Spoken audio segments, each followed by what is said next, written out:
Hey, what's up everybody? Prospector here with Watcher Realms. Welcome to the channel. Today we're going to be checking out Kane. You can see I have him loaded up in gear raid 118. Just want to check out his damage. I don't think it was going to be really used for anyways. Anyways, without further ado, let's dig in.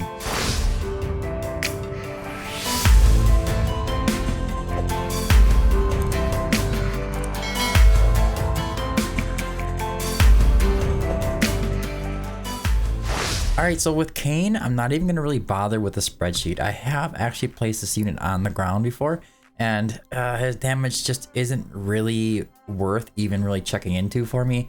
But let's go over his skills a little bit quickly here. But he is a North Throne faction Supreme Arbiter hero, which means he can fit along as a cost regen hero for Supreme Arbiters in AoE Arena or in the Malriks trials as well. He also has some knockback. We're going to test that out today to see if we can get those Banshees knocked back in time for us. It's going to be tough to tell. I will check it out on Gear Dungeon 2. That's actually where I'm going to test it out. Can he knock them back far enough? And it kind of reminds me of, what is her name? Can't remember her name. Callistal, whatever it was. The last hero that was really disappointing, or Callista is what it was. Sorry, Callista. And the timing was just as random as a rare, so it was kind of like I don't know. With him, it's kind of the same thing. But let's go. He does have AoE physical attack and cost regen as his main tags here. We also have talent here. So when deployed, gains 4 stacks of Shard of Deception. After 10 seconds, restores 7 cost. Heroes in a Lord faction team, so if he's a North Throne or Supreme Arbiter hero, our team, he's going to get an extra 3 cost. All right, so it's going to be 10 cost after 10 seconds. Afterwards, triggers cost regen 1 time every 20 seconds. So this is something we have to test out. Is he going to just give 1 cost regen, or is he going to give the actual whole effect? So an extra 10 cost every 20 seconds, putting him at a 30 CPM, so it cost per minute that he would give us back. It's hard to say. We will test that out. First attack is a physical attack. Deals 120% damage to 5 enemies. He is a physical damage unit. Insidious Strike happens every 12 seconds. Deals 300% damage to up to 5 enemy targets ahead and knocks them back. It's every 12 seconds. It seems pretty often, but it might just fall short if you're not careful, especially when it comes to those Banshees. Let's see here. Killer Instinct is the next passive. When HP drops below 50%, gains damage reduction by 20% and restores 5% HP each time he deals damage. All right, so he's below 50%, he gets these other effects. It's nice. It could be useful for something, just maybe Malriks trials, to be honest with you, in this scenario. Possibly some AoE Arena, because he is does have a damage boost in Arena by 15%. I don't know if that makes sense because he's just not doing a ton of damage. But he could be better than Cyrene as far as placing him first and getting that cost going on a Praetus team with Ingrid and being able to get your Ingrid out nice and early, and then maybe he can handle those units or those enemies coming in at the start of the fight, those first 4 that always kind of pop down. On the ultimate, he deals 1000% damage to up to 10 enemy targets ahead. Sounds awesome, right? The caveat is that his stats are just not there. He's sitting at like 3487 attack, and his damage is based off of his attack, and it's just I don't know, it just doesn't seem very appealing to me. But first I wanted to show you just how minuscule his attack actually is by bringing him to gear raid 118, like I do with a lot of my DPS heroes, just to see how they're reacting and how they do damage. And I'm going to tell you right now, he struggles with the stage.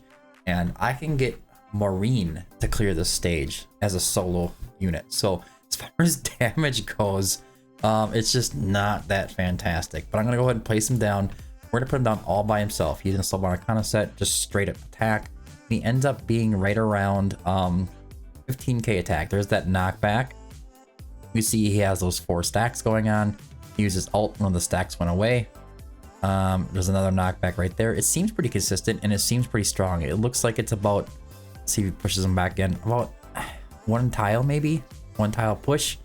As you can see, they're just sitting here just beating on it. The second ult didn't clear it. You put Diao Chen there, that's the best way to get these guys cleared out. As far as his damage and stuff goes, I don't know. I'm not digging it, guys. I'm not digging it. As far as damage goes, I'm kind of disappointed in that. I expected a lot more. When you do get him to the Awaken level 2, his cost goes down by 2. And then the Awaken level 3, he starts putting up vulnerabilities on the enemies with his ultimate. So there's a good chance that this could be better as far as you go awakening him.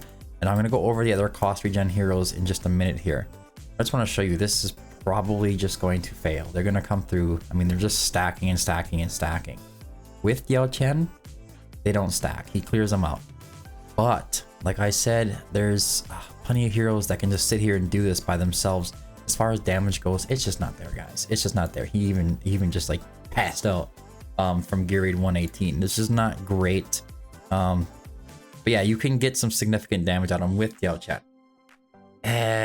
It's just about getting that cost out. I'm gonna go back into this fight one more time because I do want to see, test out how that cost regen comes in. If it happens like every I think it goes every 20 seconds after the initial cost. The first time is 10 seconds. The second time is going to be 20 seconds after that. Let's get him placed down on the field again. And we'll see if he gives us the 10 cost or if he just gives us like the 1 cost or something, or 7 or whatever it is. All right, so here we are. 28, 29. Let's see if he gets that going. There's that cost. See, we just got 10 cost back. Every 6, 7. Should be right around the 60 mark. We should get another 20 or another 10. Sorry. Here it comes. 4, 5, 6, 7, 8, 9, 10, 11. We just got an extra 20. So it is popping in 20 cost every, or 10 cost every 20 seconds, which is ideal. It seemed confusing at first the way that was worded. Now I want to go over a little bit about the difference in the other cost regen heroes as far as getting your cost back goes, because it is a little bit confusing to see like who's going to be best for your situation. In most scenarios, I think he's going to take the cake. He cannot hit air units though, so that's something to keep in mind. Let's go back to the heroes here. I don't know. He's just going to seem like he's going to be a super niche hero. We have to check out that knockback. And that's going to be like his one last hope here. I want to go into our hero pool here. Go to hero tags. And then we'll go down to cost regen. And there's a couple. So Rutu is not even in the same ballpark as the other guys. We do have Narvi in here though. But her cost regen isn't quite as good as the others. So not as worth mentioning. Dallin though, Dallin is sitting with a, I believe it was a 36 CPM. So every minute she's giving you a 36 cost return. Then we have Cyrene, who's going to be giving you a 12 to 13 cost per minute, but she does have a quick burst that comes in really early on, gives you that 12 cost immediately. She also offers the crit rate increase to 2 allies within 2 tiles. It's a consistent like 12 cost per minute. If you just take how much you calculate the rage, she gets a 12 rage per second, I think it is. Yep, 12. And then when if she's attacking stuff and getting attacked, she can definitely stack this up much faster.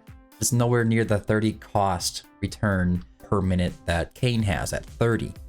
Dallin, on the other hand, when Dallin is fully skilled out, her cost regen per minute is going to come out to 36, very steady. 36 cost regen per minute, which is a little more steady than Kane even. It's probably gonna come out about roughly the same, to be honest with you. It's kind of in the same range. It's just about what else they're offering. Now, these guys don't do a ton of damage. Dallin and Cyrene, the damage is just out the window. But we do have Kane over here, who is doing some damage, and he's doing some knockback. He has a little bit of utility. He has increased damage in the arena, which is probably going to be needed. For that reason, if you're going to bring him into the arena as a DPS unit, you're definitely going to want to go with attack speed, crit rate, crit damage, and flat attack here with attack percentage main stats across the board. On the left side, you're going to want to go for a Warlord to get that extra attack to do some actual damage. And I'd say attack bonus, crit rate, crit damage, and an HP bonus. Depending on how much HP he has, if he can survive or can't survive, he should be able to with the small amount of mobs that should be making contact with him. At around 30 to 40k HP. But you can see, even though, I mean, I could probably get another like 900 attack out of him. So he's going to sit right around 16.5 at a max build. So it's not really all that fantastic. As far as his artifacts go, Talisman of Resolve is really good if you're going to be running with the Northrend faction. If you want the hero to be tanky, you want to go with a Key of Forsaken. And if you want the hero to be doing some damage, you're probably going to want to go with an Eye of Sin. Okay, the Eye of Sin is going to do the most damage. I think you can go down here and there should be a cost regen one here, which is Lucky Legacy. We don't like to use this in arena. It just causes more I guess RNG that you don't want to be playing around with that much. When it comes to Kane, he's not going to be all that fantastic in arena if you're using a Lucky Legacy, because one time you might get that luck, and the next time you might not, and your whole auto battle is going to be messed up. So you're not going to really want to go with that, okay? Then obviously the Shatter Hilt isn't going to be all that useful either, because it's increasing single target damage. He's going to be mostly doing big damage with his ultimate. So keep that in mind when using Kane. Now, let's go and check out and see if we can't get that knockback going on the boss in Gear Dungeon 2. I mean, on the Banshees here. So Gear Dungeon 2. We're going to go ahead and just bring it down to 8, I think will work. We just want to see if we can hold him back and get this done here. Valara works wonderful at this, by the way. This one caveat here. So we already had the Northrend faction in there with Hars. Need to put something on the Broke here. Quick equip. Fine. That works, I think. That works, I think. And let's get him out. So he's going to do some damage, and he's also going to be able to knock back. So let's see what happens. Can he knock back from being behind a tank? Or does he have to be built as a tank and be up front, and then can he knock back far enough then? It's a pretty fair question, I think. So here we're going to put him here. We're going to go ahead and put down Eloin. You can see we're going to get that cost in just a second. So it is very useful having that cost burst come in. It's very nice, actually. So let's go ahead and hit him. There you go. Big chunk of damage. Let's see here. Can he knock it back at the right time? Oh, so it's going to die now. Then we keep it back. And we keep it back. And we keep it back. There we go. He does push it back far enough. This is a very good sign. The fact that he can push the Banshees back fast enough makes Kane a very desirable unit to have, especially in Malriks Trials and Gear Dungeon. You see the cost is just coming. We have 91 cost. I could place all my units down on the field right now. Okay, so that is extremely useful. Using Kane is going to be beneficial, you know, especially if you have Praetus, you have Ingrid and all them guys. It's going to be a very good choice. Now, for Arena, how fast can we get that Ingrid out? And can he handle the damage coming in AoE Arena on the first wave that comes in? If he can take out those 4, we can definitely make something happen here. If he can take out those 4, it's going to work just fine. So let me get over to Arena. Here we go. Go to our defenses. And I need to build up this team, make them really high BP to see if we can handle it. And I'll be right back in just a moment. Alright, so this team here should work for now. We're over 529k BP. Let's see if he can handle the trudges here. Can he take on these enemies coming in first? Can we get him out fast enough? Can we get that Ingrid out after him fast enough as well? That's the true test here. I think it will work just fine, to be honest with you. So we have pretty much the cost is there right away. His ult is just about ready when these enemies are coming in. Let's see what happens here. He is built with some rage regen. Come on, hit him. Just fine. Plenty of damage. There goes that cost coming in. Can he handle this next group is the question, or do we have to pull out Ingrid to make it happen? We have to pull out something else, right? So it's gonna be, it's kind of crappy, right? I don't know if this is gonna work. Not in this sense, anyways. It might require a bit more. To be honest with you, we might have to pull like a Diao Chin in there, something along those lines. Can we take him out? No, that one walked by.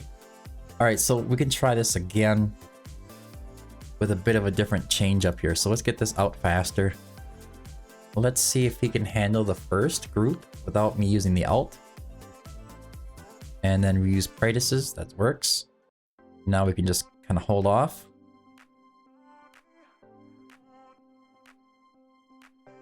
All right, let's see if we can handle this. Handled that wave just fine. I mean, he's gonna be really, really powerful for this, guys. That's what I'm trying to tell you.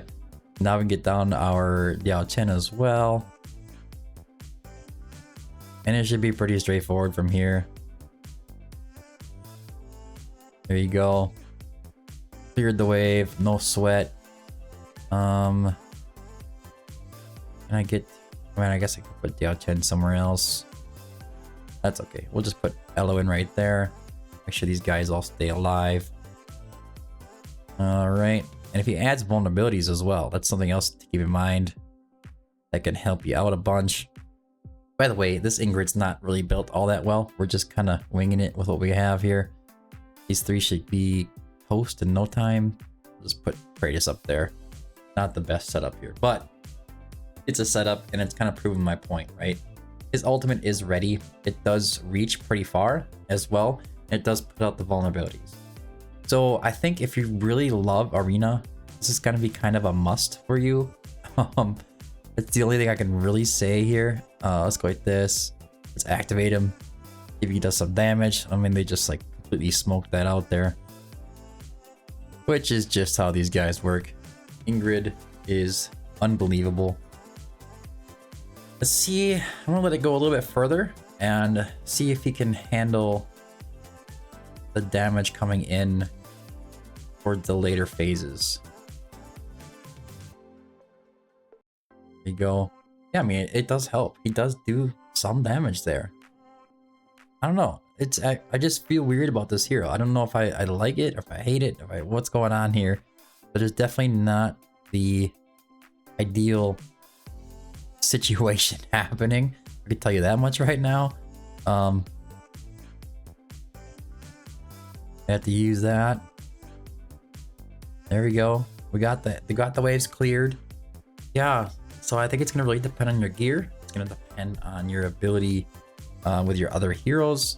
There's gonna be a lot going on here that you're gonna have to worry about. As you can see, for the most part, the damage is just fine, guys. I maybe I'm overacting a little bit. On that wave. Can we stay alive here? Still alive. It's alright. It's alright. I don't know. Let me know what you guys think down in the comment section down below. Obviously, my play is not the greatest right here. I'm not like trying to expert manage this or anything, but we are doing a pretty good job here. Let's activate Kratos again. We are in full stacks with Ingrid, so you should just keep pounding away. Let's go. Here you go. Here you go. Oh, she ran out of stacks. Okay, that's fine. That's fine. We weren't fast enough in clearing these guys out. But 9 out of 9, 530 KBP. He survived just fine. You could see he was doing a pretty good job of keeping himself alive. I'll upload for that for offense for testing later on. But yeah, it's definitely decent. Yeah, not the most optimized run though. But you can kind of see where I'm coming at here. So he's going to be able to take care of those Banshees for you. But yeah, I think that he's definitely going to be able to take on those Tormented Banshees. They kind of explode themselves. He should be able to knock them back. You saw in Gear Dungeon 2 that it worked just fine. I'm actually pretty excited for Kane. And I'm going to stand strong with giving him a 4.5 star rating on the website. If you want to see more details about his kit and everything about him, it is on the website already. You just go to prospector.gg, click on the hero guides, and then scroll down a bit. You can see there's going to be a test server warning. This is like this until it becomes public on the global game. But you can see his kit, everything about him. You can see his talents and how I kind of ranked him.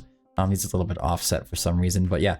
So Warlord, Wicked Vengeance, Astral Guardian if you decide to go tanky. And then the 3-piece sets are going to be, I think it was like Rapidity. It was cost -1. At the A2, he does get that. I want to just go over that really quickly because I think I skipped out on that. 1 second. On the A2, he does get the cost reduction as well. So he's going to go immediately on most stages. But A1 is going to be stacks +2. That's going to be the Shards of Deception. That's the one that increases his basic stats. And then Awaken 2 is a cost -2, so it's going to bring him down to 10 cost. If you can build him with a decent rapidity set, you can get him out in 9 cost super early.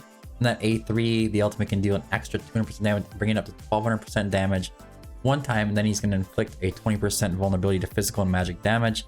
And then Awaken 4 is attack +300. That's going to be really strong because his base stats are kind of low. He does build them up over time though. And then on the Awaken 5 is when Killer Instinct is triggered, the hero gains a shield equal to 50% max HP for 10 seconds.